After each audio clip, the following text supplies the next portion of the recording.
Alhamdulillah.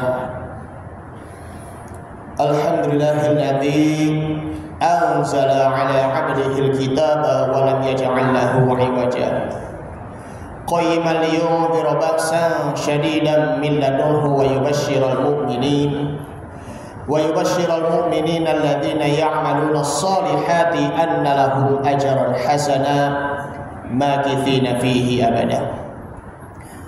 Asyhadu an la ilaha illallah wahdahu la syarika lah wa asyhadu anna Muhammadan 'abduhu wa rasuluhu alladzi la nabiyya wa la rasula ba'dah.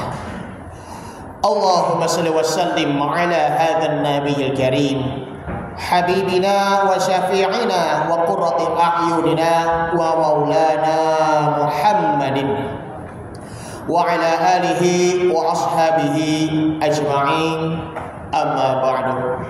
Faya ayyuhal hadirun rahimakumullah, ittaqullaha haqqa tuqatih wa la tamutunna illa wa antum muslimun. Faqad qala Allah ta'ala fi kitabihil karim wa huwa asdaqul qailin. A'udzu billahi minasy syaithanir rajim. Bismillahirrahmanirrahim. Subhanalladzi asra bi'abdihi lailan minal masjidil haram ilal masjidil aqsa. من المسجد الحرام إلى المسجد الأقصى الذي باركنا حوله لنريه من آياتنا إنه هو السميع البصير. وقال تعالى في آية أخرى قد أفلح المؤمنون الذين هم في صلاتهم خاشعون. الآية. وقال النبي صلى الله عليه وسلم الصلاة معراج المؤمنين.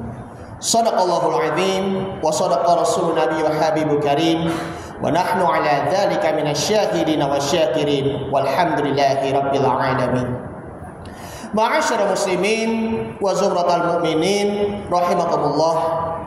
Alhamdulillah kita bisa berkumpul kembali bersama-sama di tempat yang mulia ini untuk menunaikan ibadah salat Jumat berjamaah. Mudah-mudahan salat Jumat ini akan selalu diberkahi dan selalu mendapatkan ampunan dan maghfirah dari Allah Subhanahu wa ta'ala. Amin amin ya rabbal alamin. Khatib berwasiat kepada diri pribadi khatib dan umumnya kepada para jamaah, mari sama-sama kita tingkatkan kualitas iman dan takwa kita kepada Allah dan juga tingkatkan amal soleh kita dari waktu ke waktu. Kita sudah di hari Jumat yang terakhir di bulan Januari, sekaligus kita di hari Jumat pertama di tanggal 1 Sya'ban 1446 Hijriah. Kita sudah melewati bulan Rajab, yaitu adalah bulan Isra wal Mi'raj Rasulullah SAW, yang sebentar lagi tinggal 30 hari lagi kita akan menuju ke bulan yang suci, yaitu adalah bulan suci Ramadan. Mengenai hal ini, khatib akan menyampaikan tema berkaitan tentang Isra wal Mi'raj, yakni adalah makna perjalanan spiritual Isra wal Mi'raj Rasulullah Muhammad sallallahu alaihi wasallam. Rasul sallallahu alaihi wasallam, beliau ditimpa duka cita atas wafatnya dua orang yang terkasih bagi Nabi, baik itu dari pamannya Abu Thalib maupun juga istri setianya yang bernama Siti Khadijah. Karena tahun tersebut disitulah saat itu adalah Amul Huzni, yaitu tahun duka cita Rasulullah Shallallahu Alaihi Wasallam. Rasul ditimpa duka cita atas meninggalnya dua kekasihnya, sampai akhirnya beliau tertekan terhadap hinaan ataupun maki-makian orang-orang kafir Quraisy, sehingga Allah Subhanahu wa taala, zat yang maha besar, dialah yang mempunyai rencana untuk menghibur Nabi Muhammad SAW, sehingga akhirnya hiburannya itu terlaksana. Dan akhirnya Allah memperjalankan hambanya Muhammad SAW, sebagaimana tertera di dalam surah Al-Isra, surah yang ke-17 ayat 1, bahwa Subhanalladzi asra bi'abdihi lailam minal masjidil harami ilal masjidil aqsa.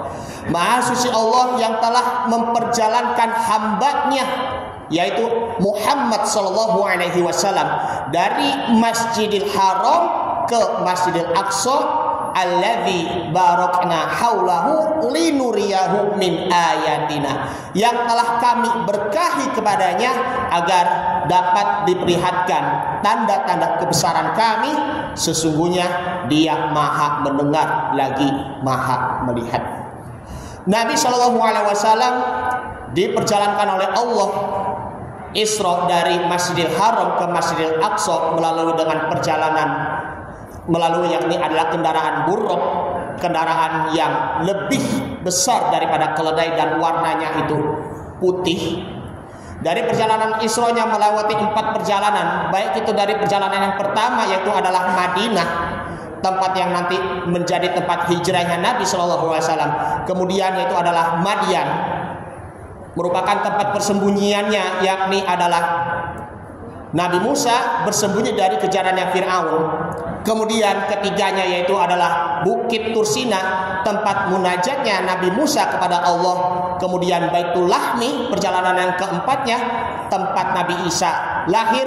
Dan setelah itu sampailah ke Masjidil Aqsa. Ini merupakan perjalanan Isra-nya. Kemudian ketika di perjalanan Mi'rajnya, Nabi Muhammad SAW berperjalanan menuju ke langit Sidratul Muntaha.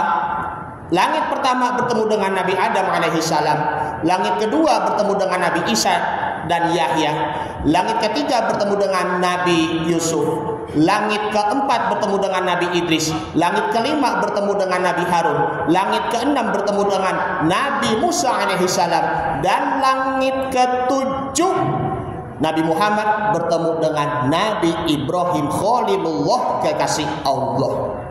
Sampai Nabi Ibrahim mengantarkan Nabi Muhammad menuju ke langit Sidratul Muntaha. Akhirnya Nabi Muhammad bertemu Rabbul Alamin, Rabbul Azza wa Jalla. Kemudian Nabi bertemu dengan Allah Subhanahu wa taala. Lalu Allah memerintahkan kepada Nabi, yaitu pertama awal mulanya adalah sholat 50 waktu. Lalu Nabi kembali ke langit yang ke-6 bertemu dengan Nabi Musa alaihissalam. Lalu Nabi Musa menyarankan Nabi untuk kembali lagi kepada Allah agar Allah dapat memberikan keringanan ataupun rukhsah. Lalu Allah kembali lagi memberikan keringanan kepada Nabi Muhammad SAW, yaitu adalah sholat 45 waktu. Kemudian Nabi Muhammad SAW merasa ragu hingga akhirnya kembali lagi kepada Nabi Musa yang ada di langit ke-6. Wahai Muhammad, kalau umatmu ragu dengan sholat 45 waktu, niscaya umatmu itu tidak akan sanggup untuk menjalankannya. Hingga Nabi Musa menyarankan Nabi Muhammad untuk kembali lagi kepada Allah di langit Sidratul Muntaha.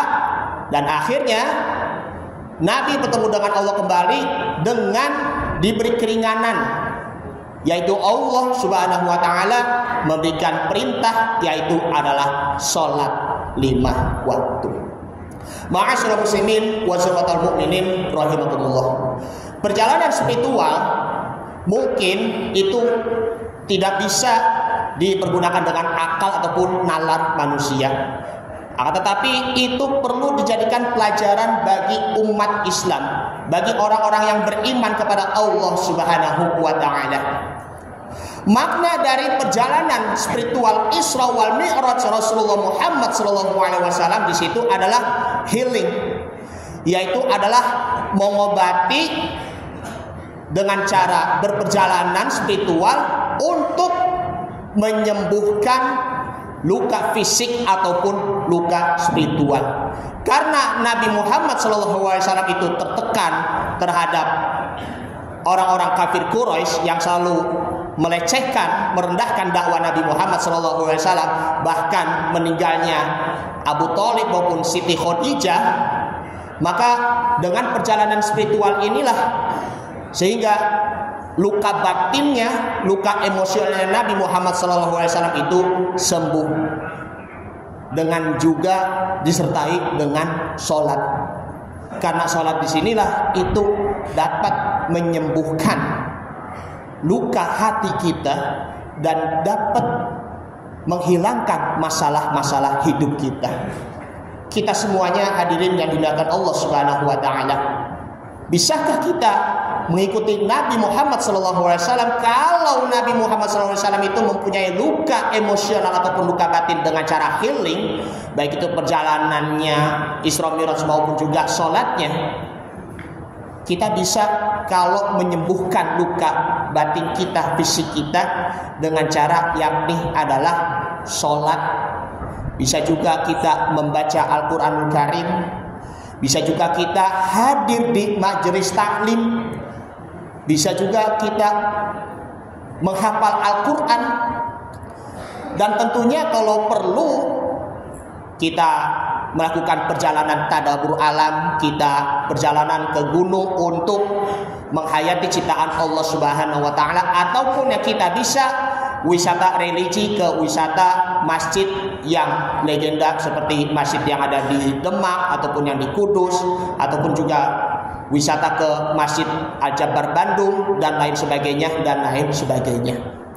Karena semua yang kita gunakan di sini kalau benar-benar mau healing untuk menyembuhkan luka batin kita, sebenarnya kita tidak perlu ya untuk pergi kemana, pergi ke tempat pesta, pergi ke tempat yang lain-lain, tempat hiburan malam, ataupun pergi ke Bali ataupun ke Lombok, ke pantai dan lain sebagainya. Cukup healing kita dengan sholat 5 waktu, kita healing dengan sholat tahajudnya, kita healing dengan membaca Al-Quranul Karim, agar insya Allah hati kita itu akan menjadi tenang. Karena ini merupakan sebuah zikir mengingat Allah Subhanahu wa ta'ala. Mengenai tentang sholat, karena ini bisa dijadikan sebagai menutupi segala kekurangan dan juga membentengi diri kita dari berbagai macam kegelisahan ataupun juga kesedihan, maka sholat itulah sebagai penyejuk hati kita dan juga penyembuh pikiran kita dan penenang hati dan pikiran kita. Karena itu dalam hadis Nabi Muhammad SAW bahwa as-sholatu mi'rajul mu'min. Sholat itu merupakan naiknya hati, pikiran, dan jiwa bagi orang-orang yang beriman. Kalau hati kita disertai dengan khusyuk, apalagi dengan dibekali dengan tumaninah, maka sungguh beruntung.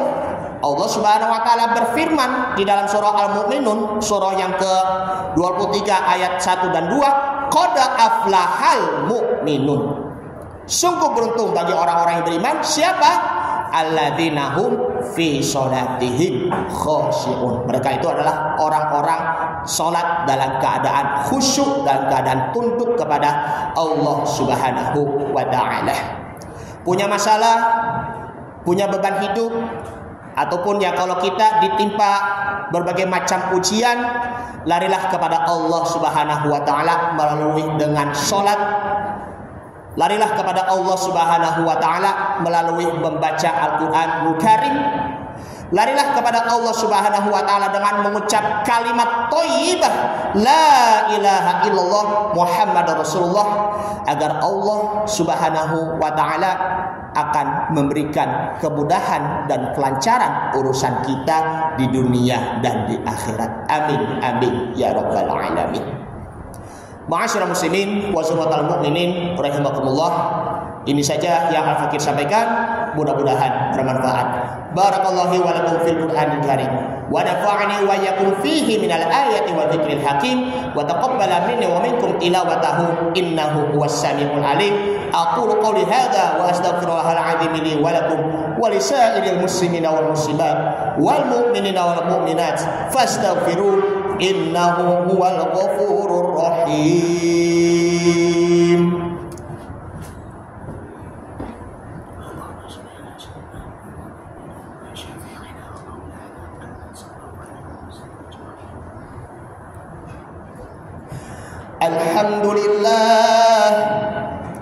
Alhamdulillahilladzi amarna bil ittihadi wal i'tisami bihablillahil matin. Asyhadu an la ilaha illallah wahdahu la syarika lah. Iyyahu na'budu wa iyyahu nasta'in. Wa asyhadu anna Muhammadan 'abduhu wa rasuluhu al-mab'uts rahmatan lil 'alamin. Allahumma shalli wa sallim ala hadzal nabiyil karim habibina wa syafi'ina wa maulana Muhammad wa ala alihi wa ashabihi ajma'in. Amma ba'du, fa ya ibadallah ittaqullaha mastata'tum wasari'u ila maghfirati rabbil alamin. Wa'lamu anna Allah ta'ala amarakum badaha fihi binafsihi wa thanna bimalaikatil musabbihati biqudsihi faqala ta'ala inna Allah wa malaikatahu yusalluna 'alan nabi ya ayyuhalladzina amanu sallu 'alaihi wa sallimu taslima. Allahumma shalli wa sallim ala Muhammad wa ala ali Muhammad kama shallaita ala Ibrahim wa ala ali Ibrahim wa barik ala Muhammad wa ala ali Muhammad kama barakta ala Ibrahim wa ala ali Ibrahim fil alamin innaka Hamidum Majid. Warḍallahu ala arba'atil khulafa'ir rasyidin Abi Bakri wa Umar wa Uthman wa Ali wa ala baqiyati sahabati wat tabi'in wat tabi'it tabi'in wa man tabi'ahum bi ihsan ila yaumiddin wa alaina ma'ahum bi rahmatika ya arhamar rahimin. Allahumma ighfir lil mu'minina wal mu'minat wal muslimina wal muslimat al ahya'i minhum wal amwat innaka sami'un qaribun mujibud da'wat wa ya qadiyal hajat. Allahumma ighfir lana dhunubana wa liwalidina warhamhum kama rabbawna shighara. Allahumma barik lana fi rajaba wa sya'bana wa ballighna ramadan. Ya muqallibal qulub tsabbit qulubana ala dinik. Ya muqallibal qulub tsabbit qulubana ala ta'atik. Rabbana ighfir lana wa li ikhwanina alladhina sabaquna bil iman ولا تجعل في قلوبنا غلا للذين آمنوا ربنا إنك رؤوف رحيم. رب أنزلني منزلا مباركا وأنت خير المنزلين. ربنا آتنا في الدنيا حسنة وفي الآخرة حسنة وقنا عذاب النار. عباد الله إن الله يأمركم بالعدل والإحسان وإيتاء ذي القربى وينهى عن الفحشاء والمنكر والبغي يعظكم لعلكم تذكرون. فاذكروا الله العظيم يذكركم واشكروه على نعمه يزدكم وادعوه يستجب لكم ولذكر الله أكبر والله يعلم ما تصنعون. أقم الصلاة.